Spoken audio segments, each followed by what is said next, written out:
我叫赵桂英，我做保洁的第18年，没想到打工打到丈夫的豪宅。给你2个选择，这里一封是离婚协议书，签了之后滚出这个家，我们再无关系；一封是婚内合同，以后每个月给你5000块钱，家中清洁、洗衣做饭跟现在一样都归你干，但不准再管插手我的事，这样你也不用出去做保洁了。选一个吧。结婚25年，我活成了这个家免费的保姆。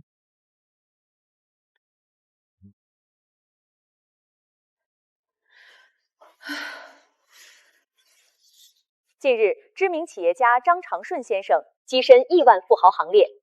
桂英，你看，那不是你老公吗？长顺，真的是他，亿万富豪。他是亿万富豪不告诉你，居然让你一天天累死累活打几份工，他到底想干什么？桂英，我今天请同事吃饭，差300块钱，你转我一下。妈，我交了个女朋友，带她买衣服，给我转2000块钱。名字一样，长得相似而已。我家那口子他在吃饭呢，要是亿万富翁，不至于总让儿子朝我要钱。属下周京参见大小姐。参见大小姐。别，你们认错人了，我就是个干保洁的，不是什么大小姐。大小姐，我们绝对不会认错。您的母亲是江南周氏集团的掌舵人周琼老夫人。你们真的认错了，我从小就是孤儿，生长在农村，还是跟着丈夫才来的魔都市里呢。我要上门给新雇主做保洁，马上迟到了，抱歉。大小姐，事情太过曲折离奇，这是属下的名片。等您想见老夫人，随时联系我。周氏集团，100年望族，江南商业巨擘，连找人这种事都能搞错。就是这里了，打扫一遍，1500块。祝你生日快乐，祝你生日快乐。老板好，我是来打扫卫生的。晦气，我怎么不记得我叫过保洁？这些声音好熟悉。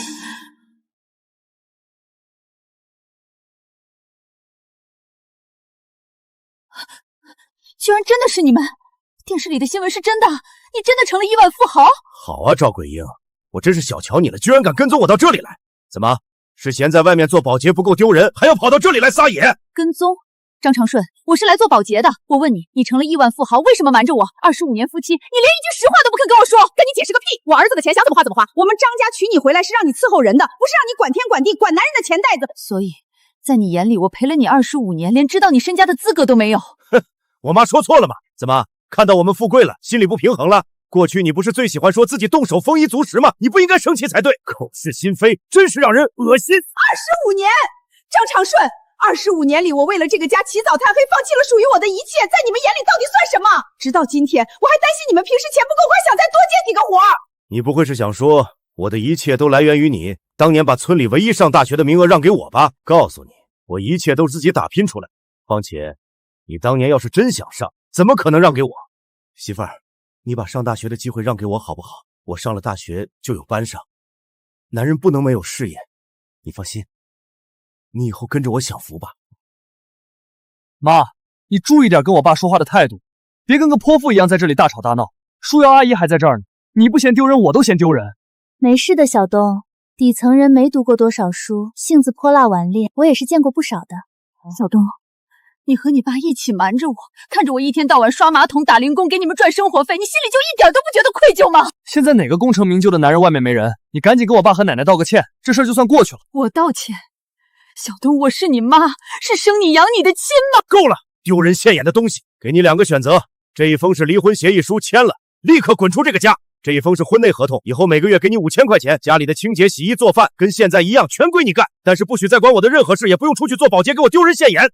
选一个吧。赵姐，我和长顺哥只是正当的合作关系，真的没做对不起你的事，你可别因为误会就毁了自己后半辈子的依靠啊！不用理他，他以后再也没资格管我们的事。哼，没出息的东西！妈，快签合同吧，这样就皆大欢喜了。认清楚自己的位置，挺好。张长顺，我要和你离婚！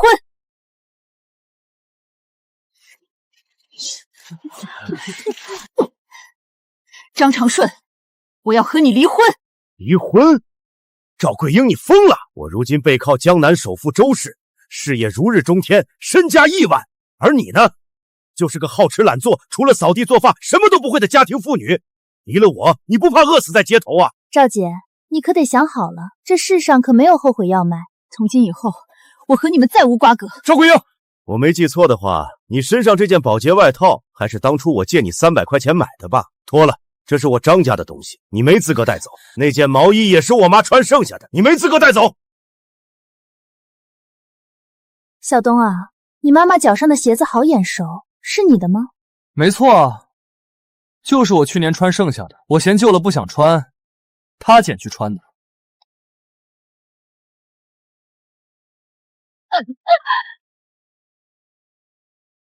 祝你生日快乐！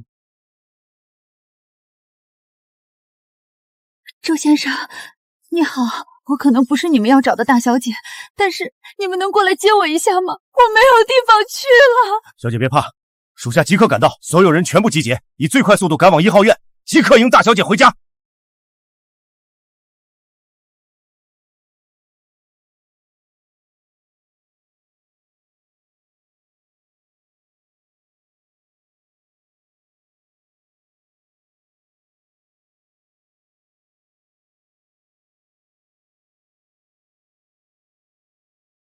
带大小姐回家。是。我们小区什么时候来了这种级别的贵夫人？这车队，这排场也太气派了吧！别看了，那都是顶级豪门的人。我们要是有人半成身家，早就飞黄腾达了。传我的话下去，凡是敢接济赵桂英的，别怪我张长顺翻脸无情。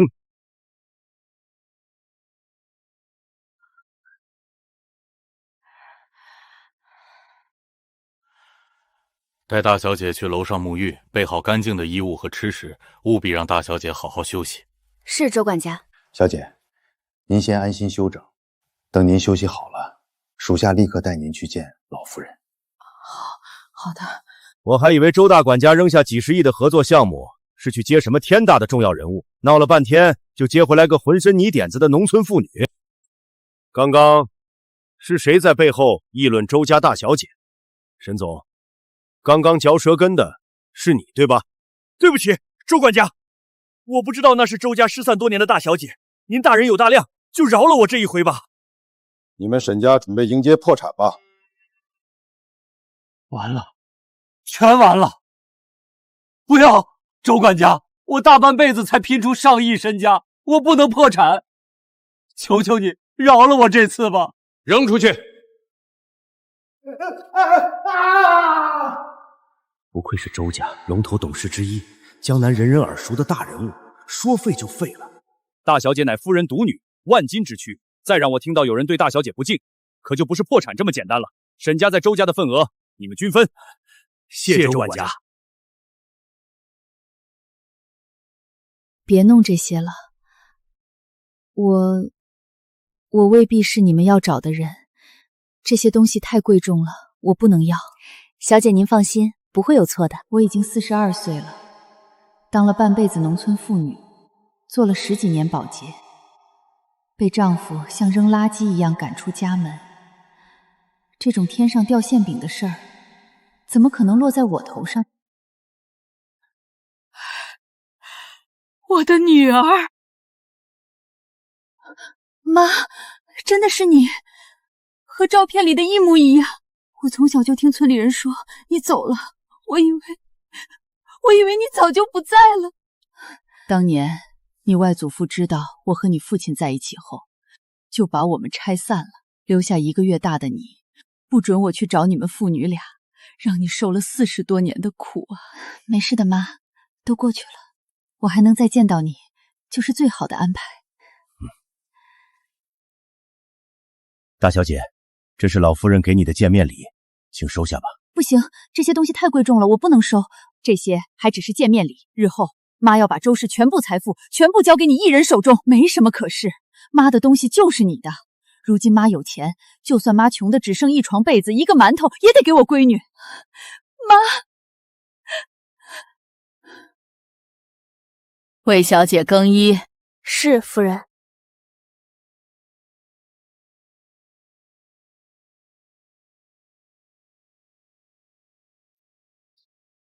人生前40几年，我只是个受人白眼，连家人都嫌弃的乡村农妇。1个小时前，更被出轨的丈夫赶出家门。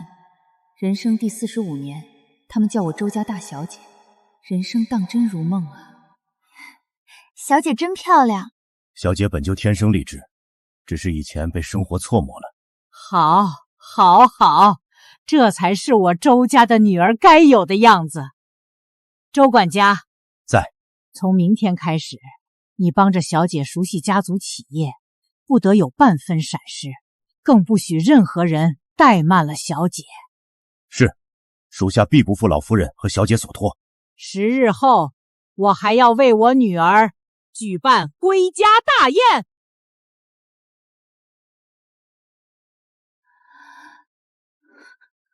糟了，忘记做早饭了。早安，大小姐。大小姐请慢用。不用，我自己来就可以了，你们别这么客气。桂英，这些都是妈妈送给你的见面礼。妈，谢谢您，但是这些我真的不能收。我长这么大，从没拥有过这么贵重的东西，我拿着心里不踏实。这跟咱们周家的资产比，只是9牛1毛。你是周家大小姐，未来你会拥有更多。妈，这些东西我先替您收着，但您还是安排我进周氏工作吧，不然我老觉得心里不踏实。不着急，你才回来就好好歇一歇，工作的事儿不着急。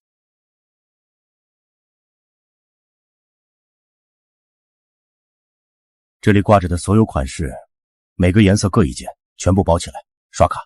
是。周管家，我穿不了这么多。大小姐，您就得穿一件扔一件，洗过的旧衣服哪配您现在的身份？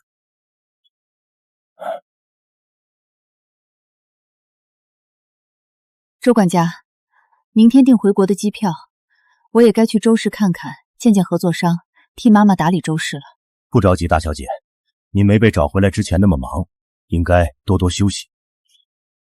我已经休息够了，况且我是周家大小姐，更该为周家做事，无功不受禄。我怕大小姐过于辛苦。不辛苦，我不能过了几天好日子就养成好吃懒做的习惯，做个靠妈妈养的米虫。既然如此，我便为大小姐安排去视察公司，见见那些靠着我们周氏吃饭的人。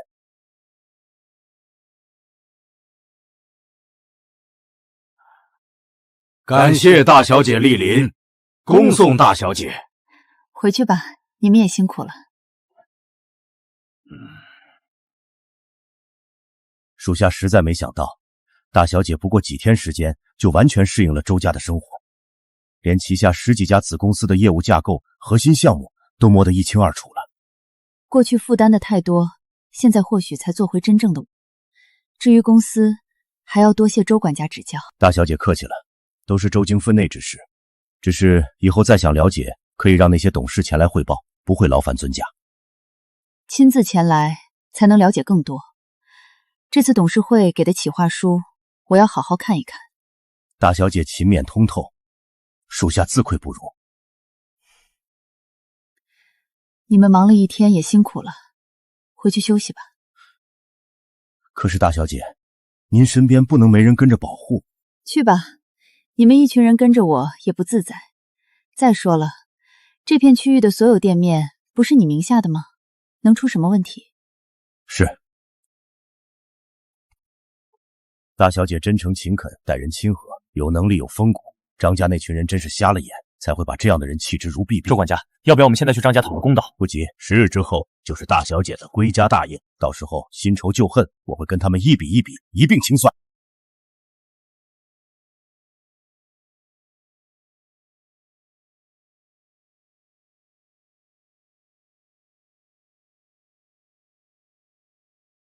您好，女士，需要点些什么？来壶普通的茶就好。好的，女士，请您稍等。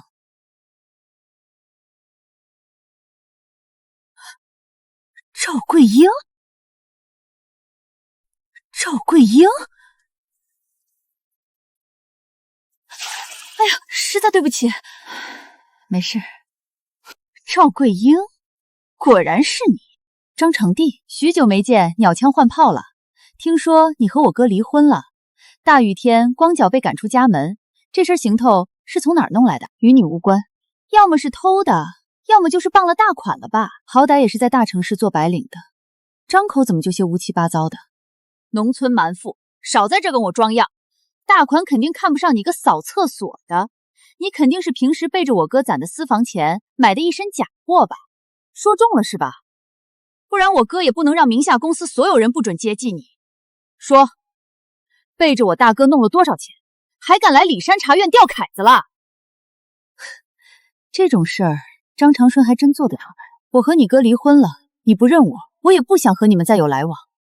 这次我不和你计较，敢有下次，后果自负。赶紧滚！贱人，你敢让我滚？来人啊！有人想吃霸王餐！谁吃了雄心豹子胆，敢来里山茶院吃霸王餐？尊敬的钻石会员张小姐，刚刚是您喊的吧？厉经理，就是这个人，她就是个干保洁的乡下妇女，在外勾引男人。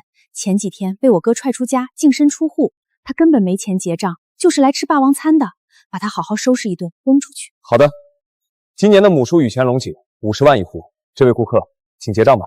客人还没用餐就催促结账，这就是贵店的待客之道吗？怂啦，刚刚不还挺能装的吗？一到结账害怕啦。对不起，这里本就是会员店，专为会员服务，你一个散客就得接受我们这儿的规矩，不然……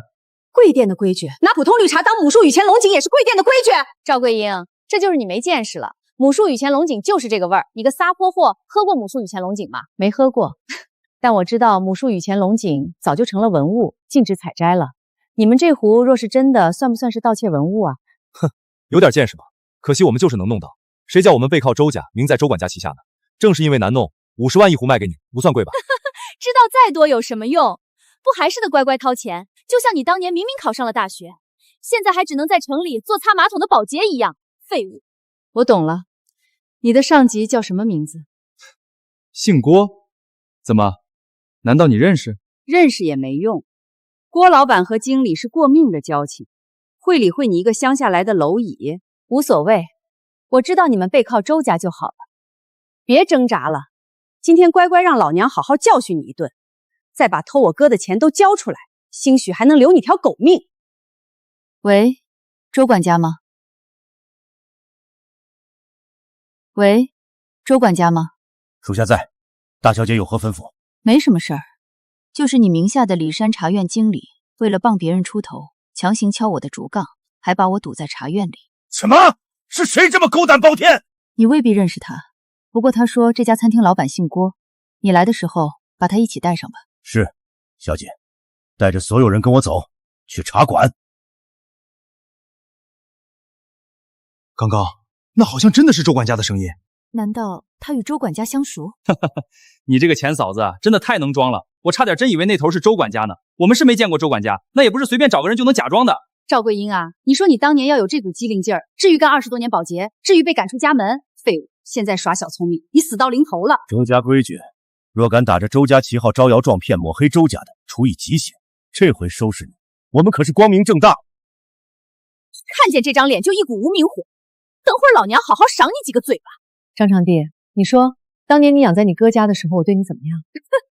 怕被刮花脸了，勾引不了男人了。你对我很好啊，在村里没少给我洗衣做饭。但是谁叫你当时名头那么大，所有人都说你一定能考上大学，成为人中龙凤，眼睛都在你身上。现在我哥、你儿子都瞧不上你，包括今天，都是你的报应。好，我懂了，那就没什么可说的了。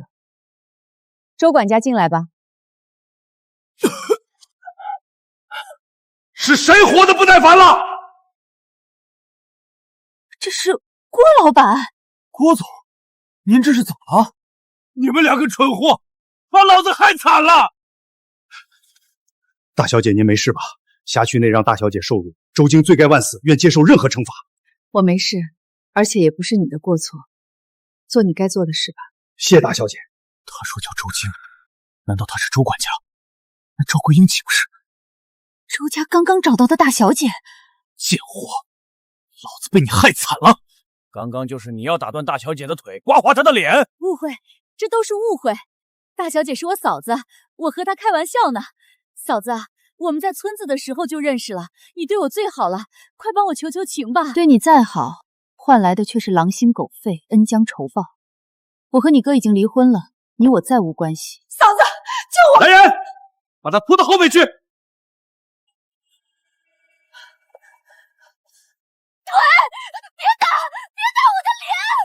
周管家饶命，都是那个贱人指使我的，都是他害的。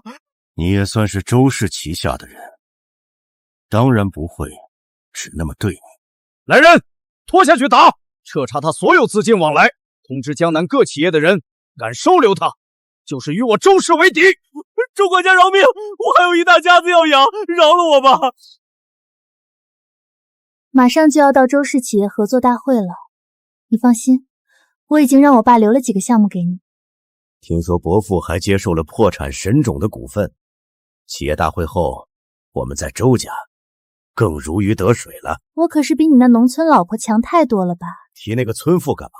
晦气。不过没有了她，少了点偷情的刺激。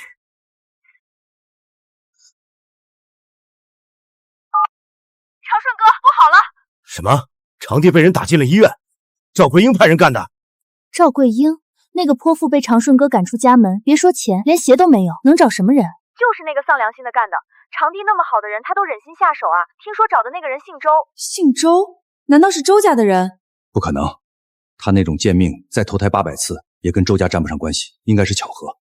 估计那个贱人早就找好的姘头。姘头？他被净身出户前就出轨了？赵桂英连保洁这么脏的活都能干，什么干不出来？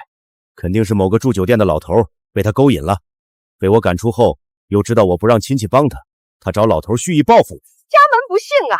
当年让你娶她，就是看她老实能干，又是个孤儿，好掌控，没想到是个祸害。长顺，你得为你亲妹妹报仇啊！妈，你放心，我绝对不会放过她的。这个登不上牌面的贱货，看我怎么收拾她！大小姐，这是您要的书。辛苦周管家。过几天就是给您办的寻亲会，您现在要这些大学教材干什么？之前的我是农妇，是保洁，认亲后成了大小姐。我不想让人说我赵桂英只能靠父母，当年考上了大学，放弃了那个机会，后来为了照顾家庭也没机会自学，如今我要把我放弃的都捡起来。大小姐勤勉，属下自愧不如。终归是要自己争气。小姐放心，若有人敢妄议，属下绝不轻饶。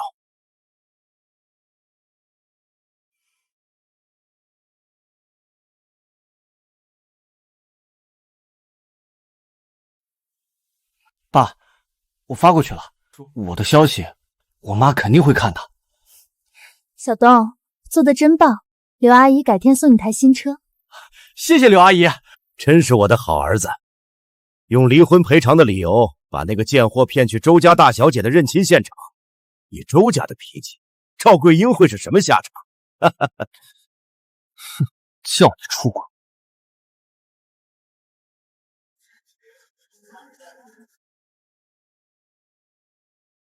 这就是周氏商业宴，太奢华了！爸，你真厉害。这不算什么，我农村出身，比这群废物公子哥强。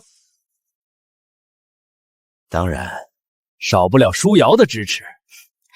还不是看你前途无量，才毫无保留付出。还是舒瑶懂事，不像只会洗衣做饭的废物，看一眼都折寿。赵桂英今天死无葬身之地，捏死她如同捏死蚂蚁。张总，您来了，千万富翁，风光无比。李老板，哪里？夫人，小姐，1个小时后合作会开始，我们慢慢赶过去吧。好，我们走吧。夫人，小姐呢？桂英先赶过去，说和周氏合作的还需品行过关，她提前去会场观察那些合作商了。我们也走吧。那个女人是什么人？怎么从没见过？我也没见过。这位夫人，您好啊。张老板居然也来了周氏合作会。您听说过我？3生有幸。您做什么企业？日后可合作？不必了。那真是可惜了。因为周氏再不会给你任何项目。你说什么？不好意思，各位抱歉。知不知道他刚刚说什么？在周氏地盘咆哮，你知道什么后果吗？妈，小东，千万别乱叫。那真是我妈，你看她手裂纹都一样的。赵桂英，还真的是她。可是小东不是告诉他迎亲宴上的时候再来吗？怎么来这么早？还能干嘛？找冤大头呗。难道还能参与商业会？他那个姓周的姘头应该没资格来这儿，所以他才一个人来提前踩点。没有请柬，偷偷进来，那他可是要倒大霉了。什么人胆大包天，敢在周氏商业会上闹事？怎么回事？闹事？刚刚可是你推了我，反倒倒打一耙。柳舒瑶，你比我想象中的还要阴俗。倒打一耙的人是你吧？我们这么多双眼睛都看着你，还敢厚着脸皮抵赖？张老板也是周家新宠，他的女伴应该不会做这种事吧？应该就是那个墨镜女人弄的。敢在周家闹事，真是不知道死字怎么写。刚刚可能是我误会了，你可能是误碰了。这样吧，你拿出请柬来，如果有，证明是客人，一切都是误会；如果没有，你就是偷偷溜进来闹事，罪加一等。各位大佬，我这样做没问题吧？还愣着干什么？你的请柬呢？该不会是没有吧？被你们猜中了，我还真是没有请柬。被你们猜中了，我还真是没有请柬。但我来这里不需要请柬。各位都听见了吧？他就是偷溜进来闹事的。老夫活了60、70岁，从没见过这么急着找死的。在座的各位，无论千万、上亿富豪，都是有请柬才能进去。你以为你是谁？周家大小姐吗？周大小姐有什么了不起的？你居然敢侮辱周家大小姐，我的不耐烦了。原来你们一边怕周家大小姐，一边又不知道自己得罪了谁，真是可笑。妈，你疯了！待会儿周家问罪起来，千万不要说我们认识。你个老贱人，跟我离婚后活不下去了，想得罪周家，拉上全家一起死。贱妇就是恶毒，死也要拖上你，这可怎么办？没事，敢算计我，他还太嫩了。此人名叫赵桂英，今年42岁，农村出身，没上过大学，是我的前妻。被我发现她婚内出轨，净身出户。她今天来这一出，就是为了惹恼周家，报复我。大家千万别被她骗了。原来如此，怪不得她敢污蔑周家大小姐，原来是想让周家迁怒在座的全部人。放着千万富豪的老公不要，出轨真是又蠢又贱。被净身出户，还有脸报复？不光是这样，他还带着他的姘头，把他小姑子打成重伤。现在我女儿还在医院躺着呢。真是好一个毒妇，放在古代都应该把她进猪笼。妈，这些事儿你都做得太过分了，儿子不能站在你那边了。赵桂英，你现在可是彻底的众叛亲离了。无所谓，反正这个儿子我也不打算认。妈，你有错还不认？闭嘴，别叫我妈。既然各位已经明白真相，还请各位和我一同把这个贱妇打出去，之后在周家面前帮我解释几句。没问题，这种毒妇人人得而诛之，我们帮你。冒充周家大小姐，周家肯定会报复你。既然如此，我们何不在周家之前先收拾了你？别人说点什么就信，你们这种人也配来周氏接项目？你什么意思啊？什么意思？你让张总解释解释，我这双手是怎么回事？在场的各位，你们有谁的太太手是这个样子吗？千万富翁妻子的手应该是这样的吗？张总，这到底是怎么回事啊？这有什么大不了的啊？他是农村出身，从小就干农活，到了城里又做过一段时间保洁，手变成这个样子很正常啊。一段时间保洁，还是进城之后，直到几天前一直在做保洁。你个农村泼妇胡说什么呢？是啊，赵姐，婚虽然是离了，但你也不能怪人啊，都是从农村吃苦过来的，你为什么总埋怨人呢？张总，这到底是怎么回事啊？不可能只是一段时间保洁，这种劳累手纹只需要1到3个月保养就能完全恢复，而1到2周就能明显改善。他的手现在还这个样子，说明直到前段时间他都在做体力。既然张总不打算说，我来告诉各位好。泼妇，你想胡说八道什么？各位不要听他胡言乱语。农村泼妇满嘴屁话，你说这些，你看各位大老板会信你吗？我的前夫张长顺伪装身份在我面前装了20多年的穷，看着我20多年每天做几份保洁的工，直到前段时间被我发现他在外面的豪宅还和另一个女人不清不楚。患难夫妻最难得，张总瞒着老婆自己享福，真是人间极品。身价1000万，让老婆做保洁，张总心眼坏成什么样了？他的妹妹被打，那是他恩将仇报，待人想动手在先，实属罪有应得。至于我出轨，更是欲加之罪，无稽之谈。知人知面不知心。小东，你妈明显要毁了你爸，毁了这个家，你难道想过苦日子吗？妈，你为什么要撒谎？我说了，别叫我妈。妈，你口口声声一直在吃苦，没有出轨，那姑姑又是谁打的？不就是你的情夫吗？不然你敢把那个人的身份当初说出来吗？对呀，那个男人是谁？你怎么不说呀？赵姐怕是说出来就编不下去了，整个谎言就露馅了吧？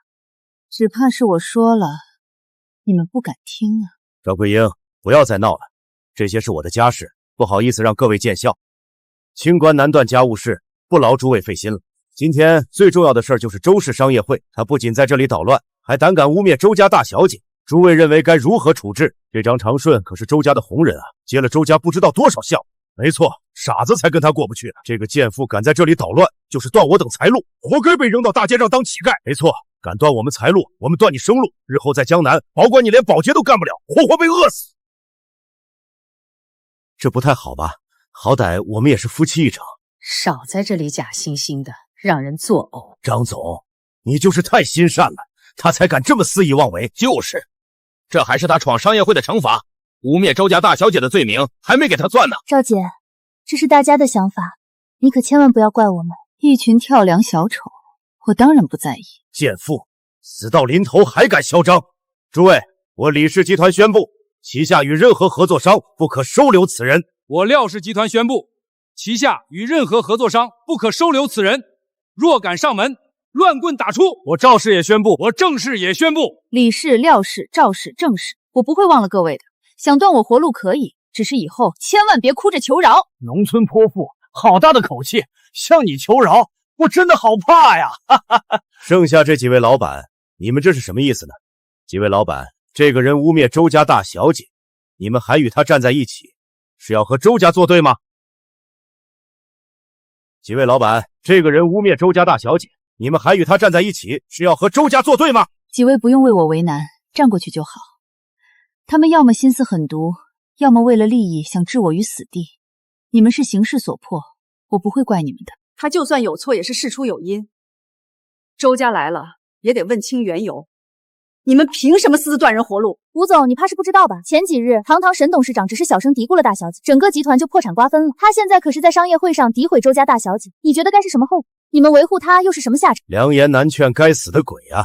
等到周管家来，这几家老总的公司恐怕就由我们接手了。各位，此人冒充周家大小姐，对周家大不敬，我们把他绑起来，等周家人到了，交给他们处理如何？听赵总的，为了周家，把他绑了。你们不能这么做，滚开！碍眼的东西，贱人！今天多谢你了，李氏一飞冲天，一定不会忘记你的功劳的。看你徐娘半老，还有点姿色，等我发达了，定赏你当个暖床丫鬟。可惜啊，你们永远没有那么一天了。我的脸！你个农村贱妇居然敢打我！来人啊！救命啊！赵桂英，你敢在周氏商业会动手打人？我只打畜生，正好这里的畜生多，拿来练练手吧。妈，你怎么变成这个样子？我真是再也不敢认你了。果然，农村泼妇的本性露出来了。看来平日里那么对你就对了。聒噪！姓赵的，你彻底完了！差点忘了，还有你。过去周家谈合作不看人品，但从今天开始，你们这群垃圾的好日子到头了。泼妇，好大的胆子！保安，保安！这个人大闹商业会，快把他抓起来！敢在周家的地盘上撒野！泼妇，你不想活了？上，把他扔进流金江里喂鱼！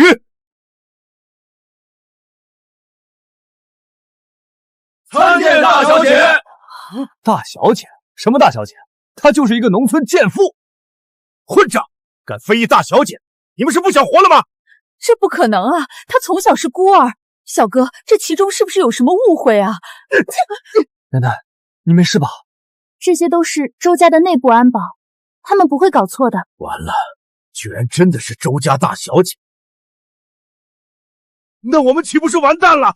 大小姐，我们真的是不知道您的身份，还请您饶了我们吧。是啊，这一切都是张长顺指使的，我们受他蒙骗，大小姐饶命啊！从来没有什么指使一说，只是你们想攀附他，自己的选择罢了。我刚刚说过，千万别哭着求饶，你忘了吗？放心，我不会对你们怎么样的，只是从今往后，你们再别想与周氏有半点合作，听清楚了吗？那可是上亿的项目啊！听清楚了，速速离场吧，商业会要开始了，我要和我的合作伙伴们规划日后的合作了。速速离场！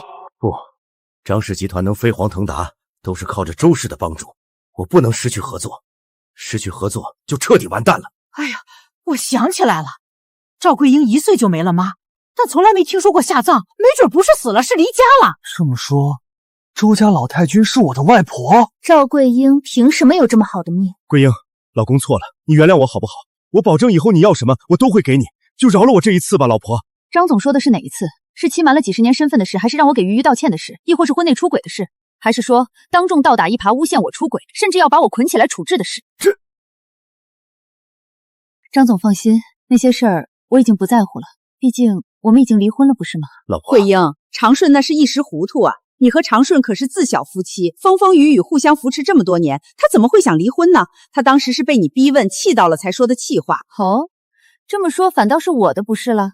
不是老公不对，老公不该和外人走得太近，让老婆误会了。老公不该自己赚钱当老板，还让你干保洁，今天更不该误会了你来捣乱。桂英，给我一个补偿你的机会吧。补偿？张总，我跟你已经离婚了，连周家的门槛你都不配摸，何谈给我补偿？桂英，都是我这当妈的做的不好，都是我逼长顺的。离婚是我的主意，不让你享福也是我的主意。只要你能原谅长顺，和他好好过日子，我哪怕离家出走，饿死街头，我都愿意呀。放心，只要回来后，我儿子肯定不会让我流落街头的。妈，你肯定不会这么对奶奶的，对不对？当然不会。桂英，你肯原谅我了？你和老公回家，我们一家人好好过日子。家务我找保姆做，你安心享福就好。因为我们根本没关系了。妈，难道你就这么绝情吗？你们别在我这里演戏了，20多年，你们做了什么事，自己心里清楚。你们无非就是知道了我的身份，想攀上周家罢了。我若不是周家大小姐，恐怕早就死在离婚那天的雨夜了。话说完了，都滚吧，以后我们再无任何瓜葛，再敢纠缠，后果自负。桂英，是妈不好，你就原谅妈这次吧。老婆，你怎么能这么不念旧情？妈，我可是你唯一的儿子。赵桂英一个村妇，竟然是周家大小姐，这怎么可能？怎么可能呢？爸，从今以后我们是不是又要过苦日子了？这可怎么办啊？完了，全完了。当时对他稍微好一点，我们是不是就不会是这种下场？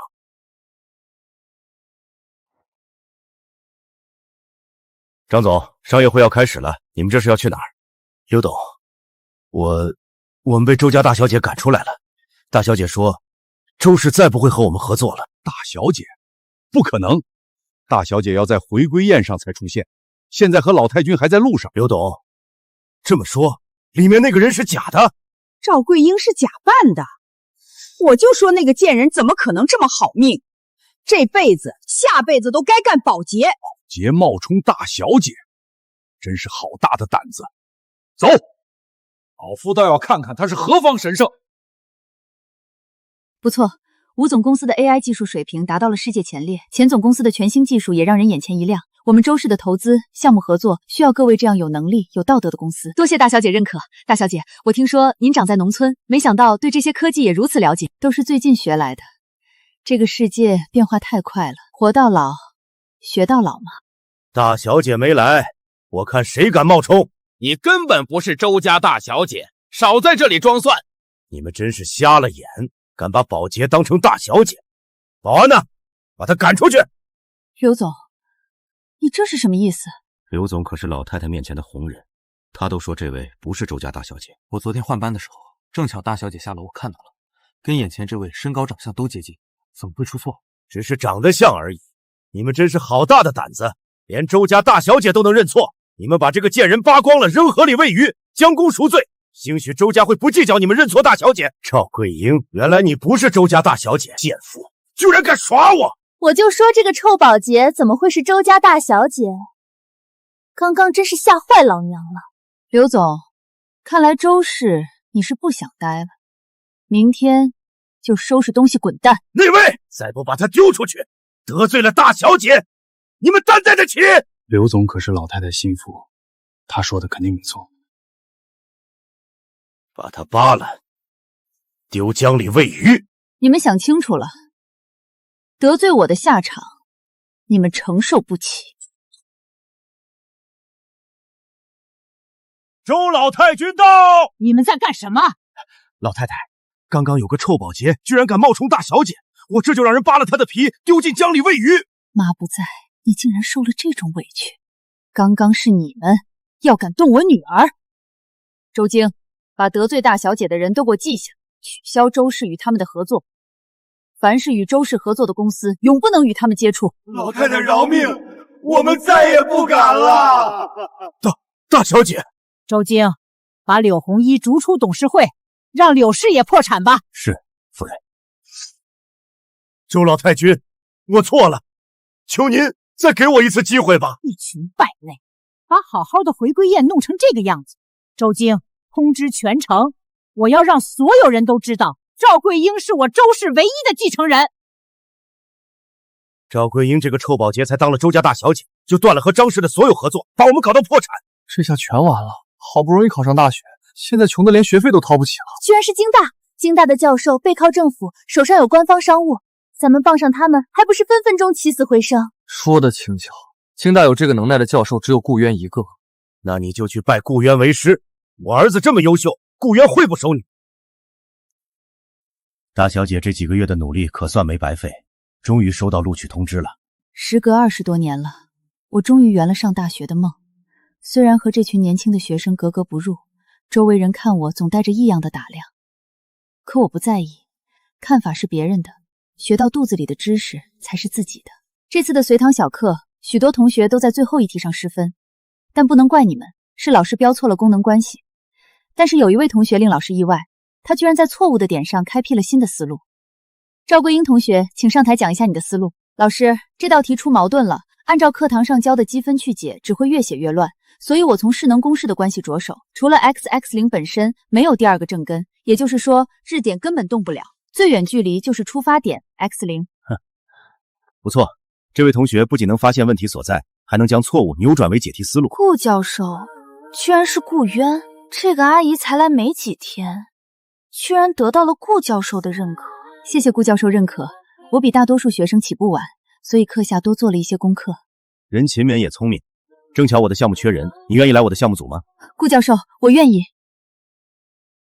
小东，待会儿你可要好好表现，我可是托了一堆关系，人家顾教授才答应见面的。小东，只要顾教授收下你，张氏再次腾飞不成问题。爸，你放心吧，我这么优秀，顾教授他除了我还有更好的选择吗？张晓东同学或许很优秀，但是目前项目组不缺人，如果没什么事，请各位离开吧。顾教授，我们小东这么优秀，你就给他一次机会吧，他肯定比项目组的任何同学都强。我们项目最近刚招进来一个实力强劲的学生，目前不需要人了，我还有事儿，失陪。顾教授，冤家路窄啊，赵桂英都成周家大小姐了，还来京大扫厕所啊？我来京大就一定是扫厕所吗？张长顺，你还真是不可理喻。你该不会说你是来京大上学的吧？你又老又笨，京大要录取也是录取小东这种又年轻又聪明的。那还是真是让你失望了。我不仅是京大的学生，还是顾渊教授的关门弟子。就你，连小东都不一定入得了顾教授的眼，他能看上你？桂英，你来了，介绍一下，这是赵桂英同学，是我项目组的成员，这是学生张晓东和他家长。顾教授，这就是你说的那个实力强劲的学生，他就是个臭保洁的，除了扫厕所什么都不会。你们认识？岂止认识，她可是小东的妈，亲妈，现在是周家大小姐了。原来如此，怪不得张晓东的成绩如此优秀，原来遗传了母亲。顾教授，我没听错吧？你说我成绩好，是因为我妈她做了一辈子保洁，连大学都没上过。不过就是一臭保洁，当了周家大小姐，连京大都愿意接纳你。赵桂英，我从前还真是小瞧你了。周家大小姐，顾教授，你不会是因为周家的原因才收她的吧？真是傲慢无知。顾教授，不必理他们，咱们先走。走什么？赵桂英，你心虚了。顾教授，你能收我妈，为什么不收我？难道我还比不上一个扫厕所的文盲？张先生，这里是学校，请你们不要胡搅蛮缠。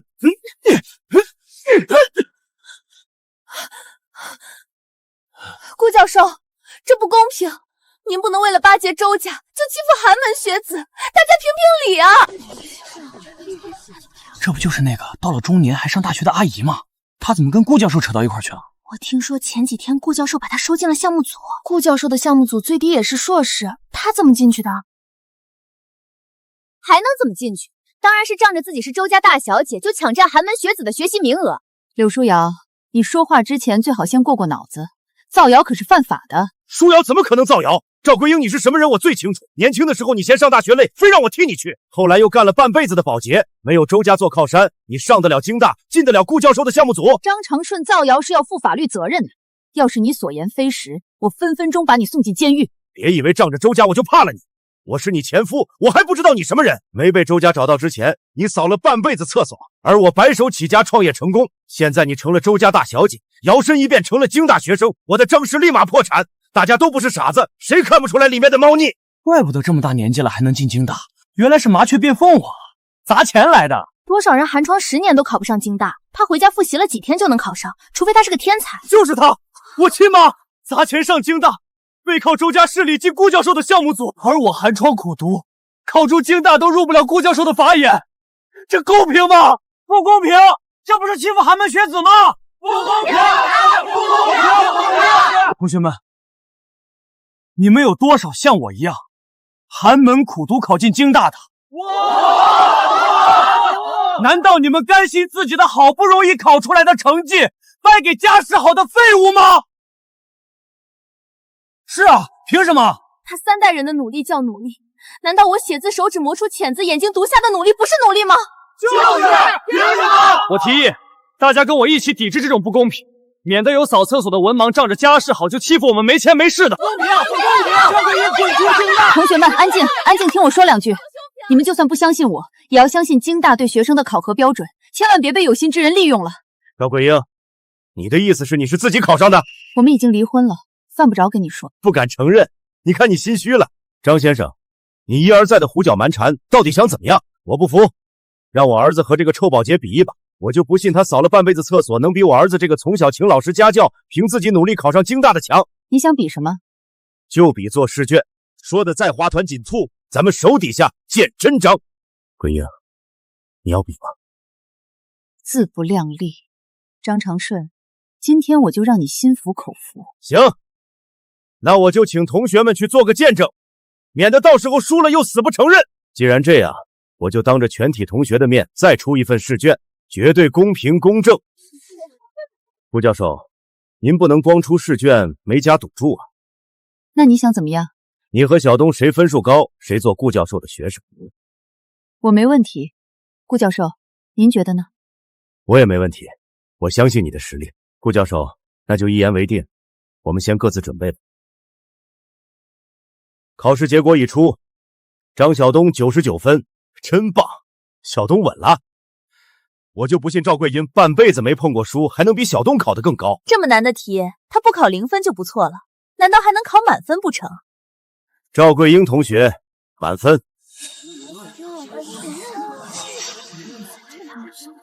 顾教授，我不服，凭什么一样的答案，赵桂英比小东多1分？我承认他考这么多有点东西，但你这偏心也偏得太明显了。顾教授，既然我跟我妈水平差不多，你为什么只收她不肯收我？还能因为什么？人家赵姐是周家大小姐。就是同样成绩，傻子都知道选个年轻能干活的，谁会选个40岁大妈？谁让人家大妈是周家大小姐，咱们可比不过。这次考试绝对公平公正。多媒体上是赵桂英同学和张晓东的试卷，同学们可以过来看一下，学习一下桂英同学的解题思路。这个阿姨还真有点东西。我还真没想到这个思路，难道她进学校真的不是因为周家的原因？这有什么区别？他们所有的答案都一模一样，也就是赵桂英最后一题多写了几行字，理科又不是写作文，凭什么她多写了几行字就多给1分？长顺哥说的对，小东的步骤一看就很精简，赵桂英啰里啰嗦写了好几行，一看就是个死读书的。爸，别说了。刚刚说我是文盲，现在出成绩了又说我死读书。张长顺，既然你执迷不悟，那我这个文盲不介意好好教教你，好让你明白自己是怎么输的。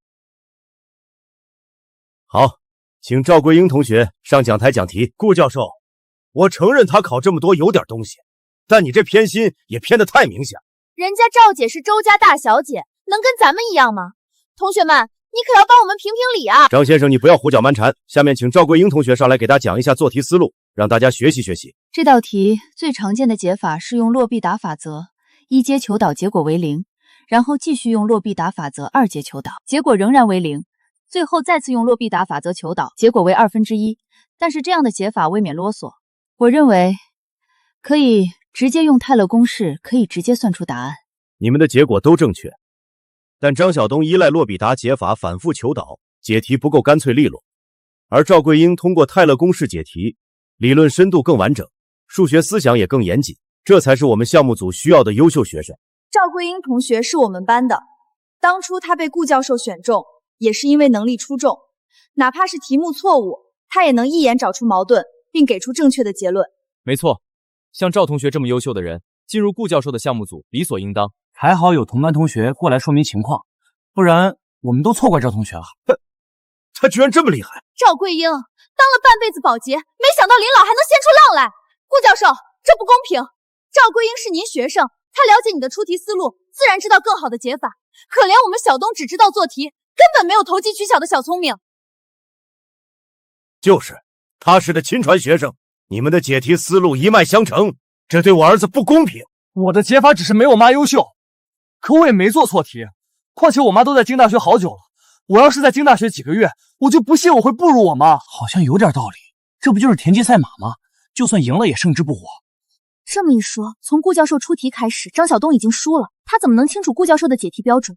倒是赵桂英跟着顾教授学习，最清楚顾教授想要什么。这试卷有问题，对我儿子不公平，我要求重新比赛。张长顺，我没空陪你闹，愿赌服输，你还有什么好说的？不行，必须重新比。你是顾渊的学生，他出题肯定向着你。我要求重新出题，不能让顾教授参与，这样才公平公正。张长顺，就因为这么一件事儿，你必须让全京大的学子和教授都陪着你闹吗？我儿子入学的事怎么会是小事？你不答应就是承认这份卷子有问题，说不定你早就做过一遍了。对啊，我说你扫了半辈子厕所，临了怎么咸鱼翻身了？这个试卷你之前做过对不对？真是不可理喻！这份卷子之前我从未给过其他人。顾教授，您是没给的，可我妈那个臭保洁说不定在实验室东扫扫西扫扫就扫出来看到了。怪不得赵桂英做题做得这么快，原来是早就知道了答案。还泰勒公式，我就知道他一个臭保洁不可能懂这么多。话不要说太满，刚刚赵同学讲题，一看就是有真才实学的人。张先生，是不是只有京大其他教授来出的试卷才能保证绝对的公平公正？那当然，否则赵桂英一个臭保洁怎么可能考那么高？肯定是之前做过。那你又怎么证明刚刚那份试卷一定是我出的？顾教授，你什么意思？为了考验学生的综合素质，编纂试卷的时候，我请京大所有的教授都参与进来。至于这最后一道题，是我校理科院士所出，你不能说他也偏袒赵桂英同学吧？张晓东同学，我一向注重学生的综合思维能力，你做题思路僵化，完全比不上你母亲。这张卷子就是最好的证据，你还有什么好说？这怎么可能？他就是一个臭保洁，他都能做出来，我居然不能？你不符合我校的招生资格，回去吧。为什么？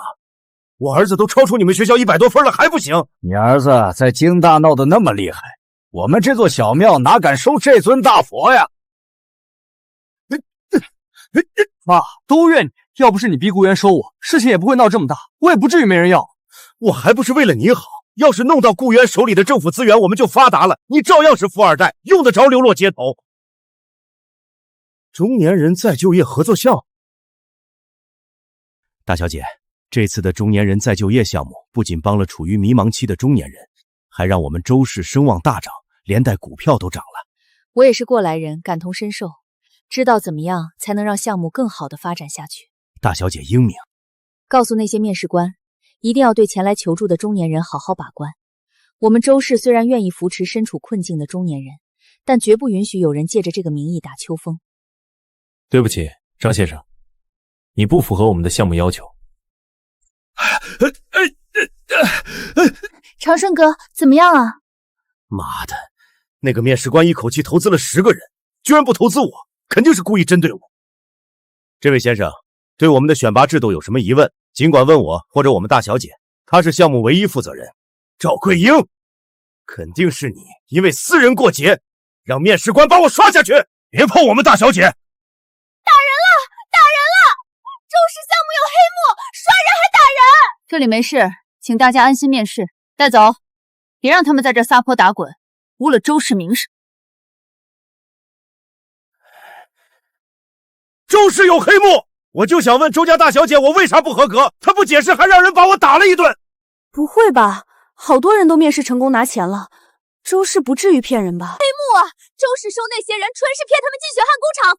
刚刚我面试的时候，我条件多好，过去是大老板我都没选上，剩下的人都选上了。那些人全是清洁工、扫大街的，甚至还有从没上过学的家庭主妇。周氏都愿意给工作、给资金，这不是黑幕，这是什么？有道理，商业投资肯定是把钱投在有收益的地方。周氏是傻子吗？放在好好的老板不投，这还能说明什么？那些人一看就是劳动力，好骗呗。这个人以前是大老板，不好骗。打人了！打了我们一次还不够，当着这么多人的面，你还要打我们吗？你造谣可是要付出法律代价。周大小姐，你们项目有黑幕，是压榨人的血汗工厂。带走，别让他们在这里撒泼打滚，污了周氏的名声。周大小姐，人证物证俱在，你还有什么好说的？周氏果然在搞血汗工厂，怪不得会把我们骗过来面试。大小姐，他们拿剪辑过的监控污蔑我们。马上把所有的监控调出来。是，大小姐。赵桂英，你不说话就是默认了。大家看，连周家大小姐都无话可说，可见周家就是血汗工厂。不仅如此，他还打伤我们，连明面都敢这么嚣张，背地里还不知道怎么虐待那些招进去了的人呢。还好他们说出来了，差一点就中了周氏的计。各位听我说两句，我也是从底层劳动者过来的，正是因为对劳动者感同身受，所以我才创办了这个项目，给中年人改变命运的机会。各位，就在前不久，我还是一名保洁，每天起早贪黑，赚的仅仅够吃喝，还要省着。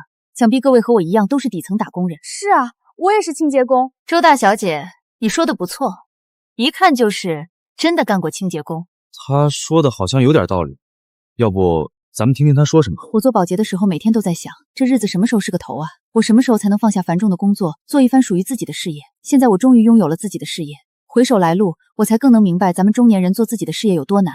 所以我才成立这个项目，帮助中年人再就业。周大小姐说的对啊，她说的好像有点道理啊。周大小姐，你口口声声说你一步步走来多么辛苦，但是你如今的事业还不是仗着你是周家大小姐？张成顺，这一切都是命运安排，你再不满也改变不了现实。那么我从昔日的集团老板沦落成流浪汉，也是命运安排。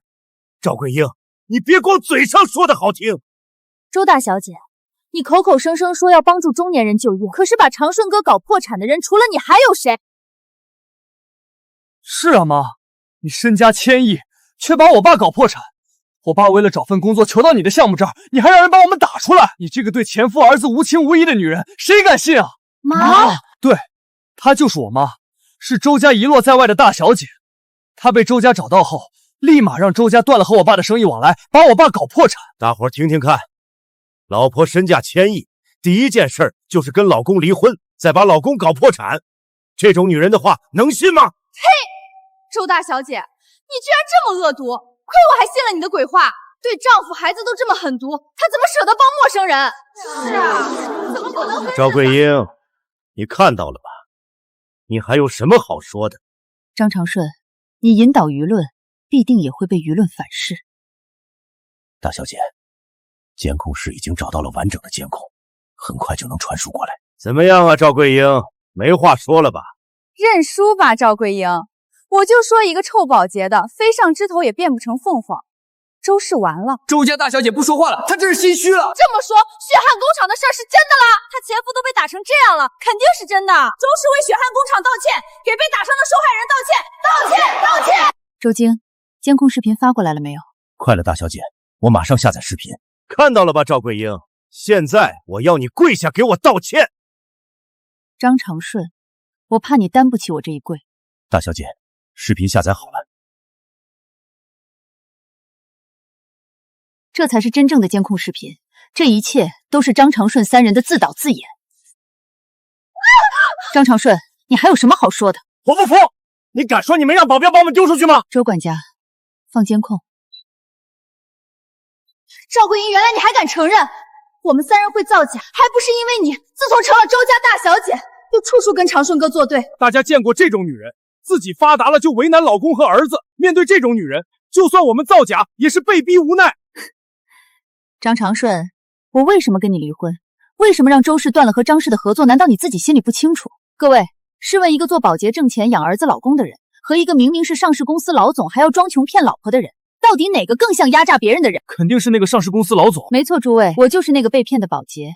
而张长顺，他明明有钱却要装穷，连30块钱的买衣服钱都要找我要。周家大小姐过去居然过这么苦，宁愿养老公也不离婚，还真不像是个骗人的。各位，一个被自己老公蒙在鼓里20多年的女人，怎么会有骗人的心？倒是张长顺，为了达到自己的目的，就煽动舆论，利用大家的同情心。周大小姐说这话我们信。至于那些不符合周氏投资对象的人，张长顺，你还有什么好说的？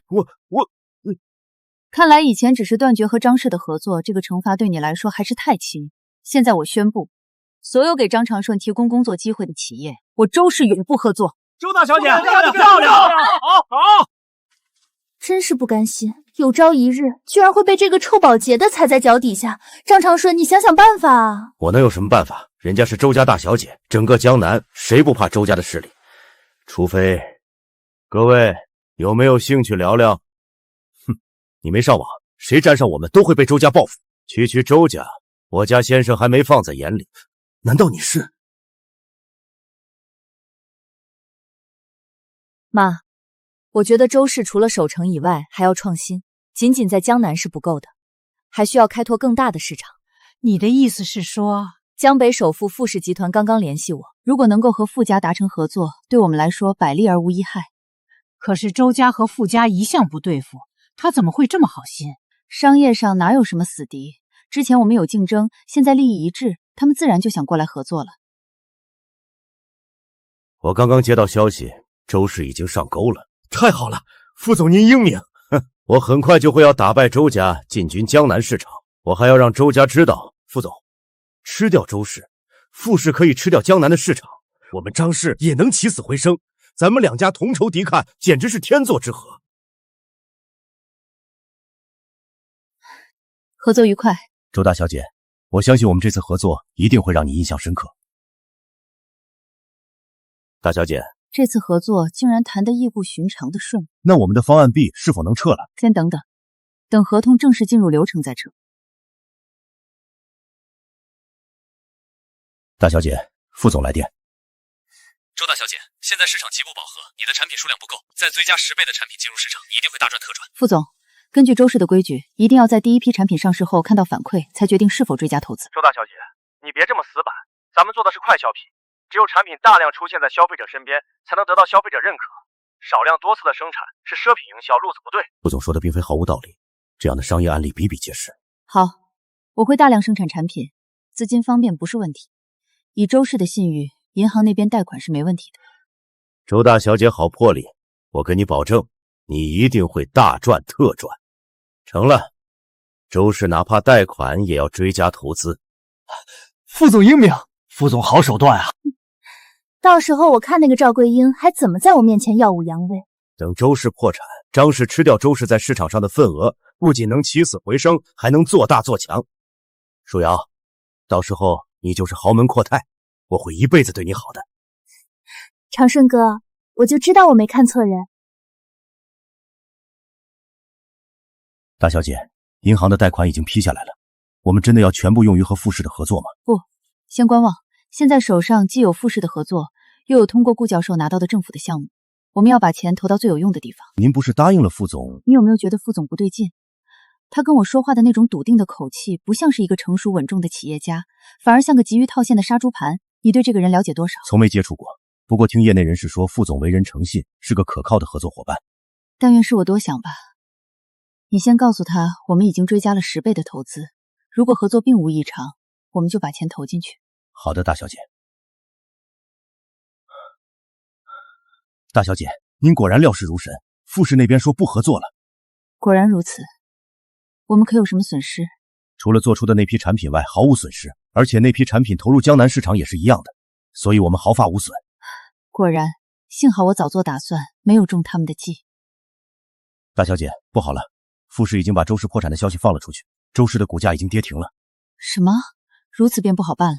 本以为运筹帷幄，谁知道还是让别人拿捏了。大小姐，要不问问老太太，兴许老太太有办法。对，这件事事关重大，你去通知妈妈。妈，这次是我大意了，居然让他们骗了。傻孩子，不怨你。生意场上起起伏伏很正常。眼下周氏股票跌停，所有员工都跑光了，咱们东山再起恐怕要花费不少时日。老太太，大小姐，就算周家不再是江南首富，所有人都离开，我也不会离开。你们别把事情看得太绝望，咱们周家还没到山穷水尽的时候。桂英、周京，我们去傅氏走一趟。恭喜傅总入驻江南市场，也恭喜张总东山再起。哪里，这都是傅总的功劳。傅总，我妈妈要跟你单独说话。你也配？你现在破产了，不是大小姐了，你有什么资格跟傅总说话？那我这个老太太呢？傅总，我执掌周家的时候，你还是个毛头小子，怎么说我也是你前辈，你不会连我的面子都不给吧？威胁我？老太太，我什么大风大浪没见过，你这套没用。傅总，你不跟我母亲说说话会后悔的，她说她能解开你的心结。哼，笑话，我能有什么心结？难道傅总就没有什么想起来就夜不能寐、心生愧疚的事？难道是30年前？傅总，你可还记得30年前？难道真的是他们？去车上取玉佩来。好，我倒要看看你这个老太太葫芦里卖什么药。这难道是……周老太君，要不咱们书房一叙？好，桂英、周京，你们先在这里等着我。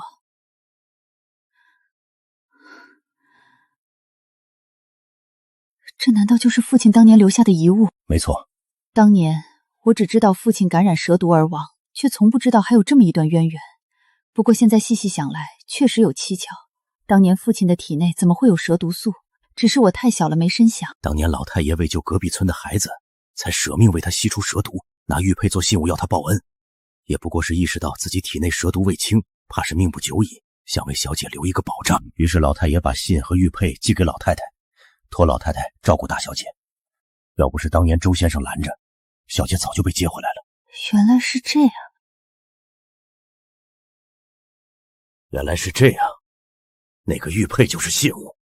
长顺哥，可不能让他们相认。要是傅总为了报恩帮周家，那咱们可就全完了。不就是一块玉佩吗？想毁掉，还不是轻轻松松？这是玉佩，我的玉佩！周老太太，这就是你要给我看的玉佩。都这样了，我看你们还怎么相认？妈，是我没看好玉佩。桂英，不怪你，谁阻止我们？桂英，你都记清楚了，我们周家必报此仇。你们先走吧，今日的事我要好好捋捋思路。妈，都怪我不好，是我弄丢了周家崛起的唯一希望。痴心妄想，市场瞬息万变，只要你们周家一破败，我们张氏就会迅速瓜分周氏的所有市场。赵桂英，让你之前那么得意，现在还不是彻底被我踩在脚下？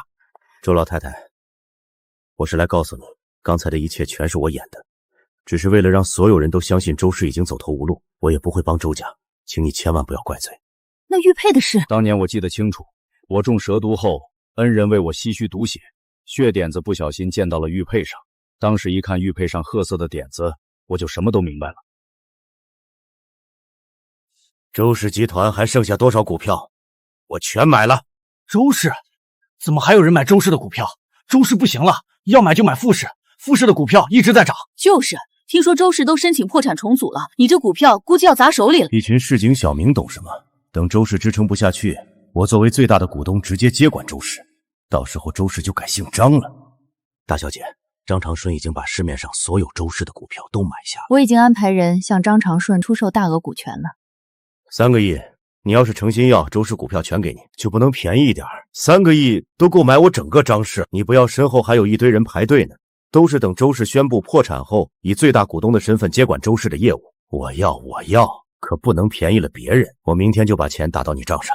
张长顺，3个亿可不是小数目，我借给你，万一你跑了，我上哪儿找人去？副总，我把公司抵给你，这总行了吧？成交。来，把欠条签了。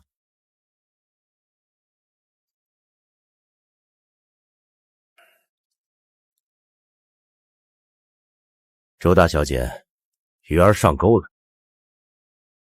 既然一切资产到位，那你可以去安排周氏重新融资的事了。是，大小姐。你来干什么？当然是来看看我未来的办公室了。我已经收购了你们周氏30%的股票，等你们周氏破产，我就能以最大股东的身份吞并周氏。大小姐，周氏新一轮的融资已经完成了，光是傅氏就投资了3亿。什么？不过副总说他目前手里的可流动资金不多，如果您需要的话，他可以随时把张氏集团抵押出去，为您筹措现金。张氏集团那是我的，他怎么能？原来我被耍了。张长顺，有这个功夫，还不如想想怎么还上那3个亿。张氏的股票又涨了，快去买张氏啊！张长顺，你赶紧把自己手上的股票卖出去啊！不行，现在还不能卖，等它再涨涨，否则我怎么凑够3个亿啊？你再不卖，等它涨停锁盘，那才是真的1毛钱都挣不着。好，我抛！张氏涨停了，他们要是不锁盘，能赚更多。什么？那我的股票全砸手里了？张长顺，你这废物！大小姐，张长顺一家在门外求见您。不必了，我对羞辱手下败将没什么兴趣。老婆，我错了，老婆，求求你原谅我。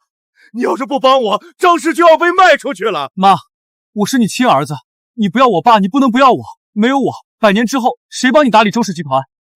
好儿媳，我承认之前是我对你说话大声了些，求你回来吧，我们还是相亲相爱一家人。是啊，嫂子。周管家，把他们赶出去。姐，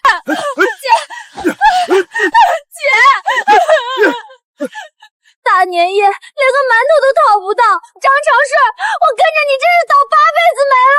不要！你敢打我儿子？要不是为了你，长顺怎么可能跟赵桂英离婚？全是你害的！短短1年，我的人生却发生了翻天覆地的变化。之前我还是个小小保洁，在充满欺骗的婚姻里打转。现在我已经拥有自己的事业，未来一切向好。